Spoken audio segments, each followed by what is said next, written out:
This is team number 10. The most critical thing is finance, and to get finance, they have to have proof of their production and end product is working well.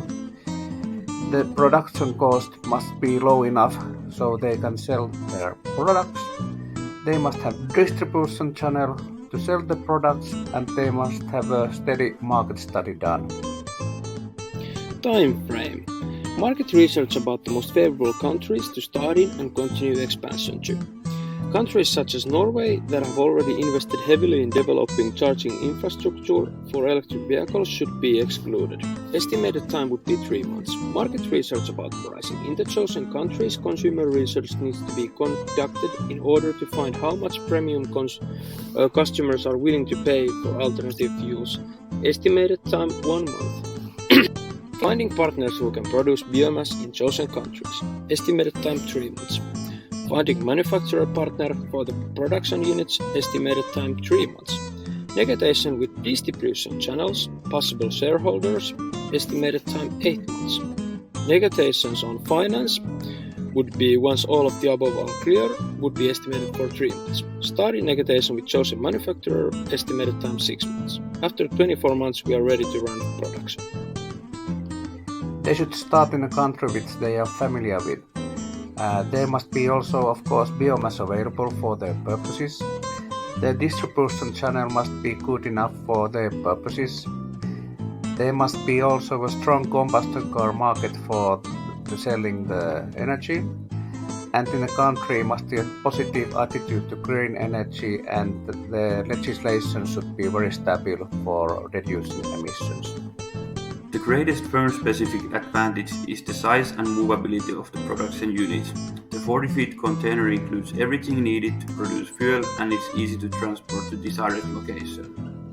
Also, the byproduct gas, which is generated in the process, is also a highly demanded product and gives opportunity to EcoOil enter gas market.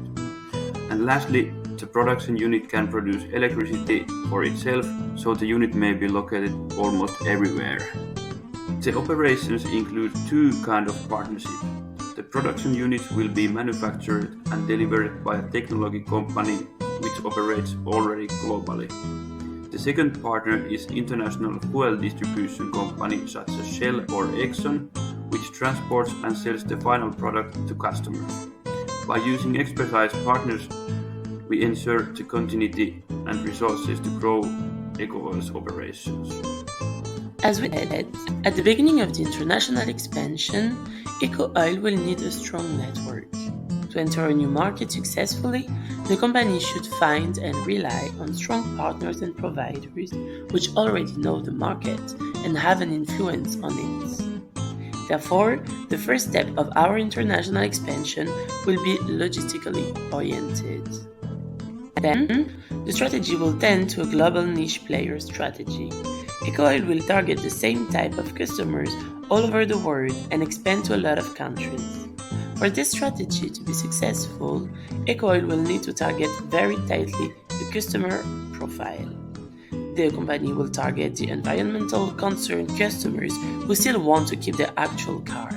With this strategy, the company has to be close to the customer and know the market very well. Therefore, the second step of our strategy will be more customer-oriented. This strategy requires a geographical organizational structure. The firm will have one district per region or per continent.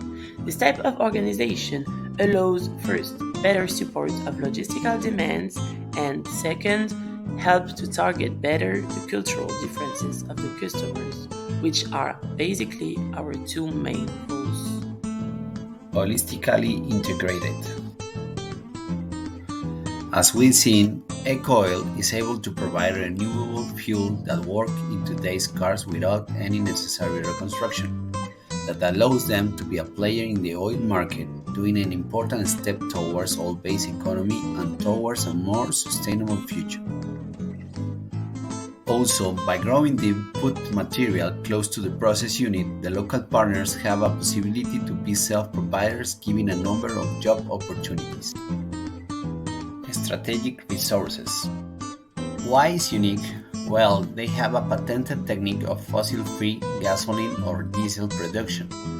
This is an opportunity to be the next generation of combustion fuels. Customers. People is aware of the climate change. However, it is difficult to give them access to an option to reduce the impact of the CO2 emissions. Actually, to buy an electric car is not affordable for everybody, so this could be an option for those who are aware of it. On the other hand, big companies could use these technologies, helping them to achieve financial instruments as green bonds or carbon credits. These kind of assets have a positive impact on their market value. Value network. The short transportation distance between production and consumption is a key point for profit returns. Besides, the use of capital leverage and the scale of economies of big companies will boost their growth.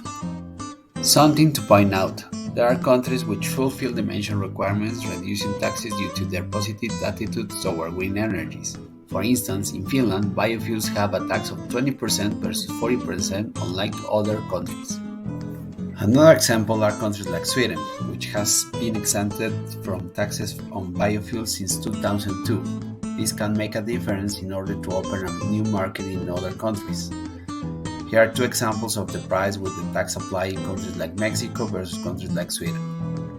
As we see, taxes could be the 40% of the cost. In this assumption, Sweden is close to the cost of the traditional fuel, rounding the $1 per liter.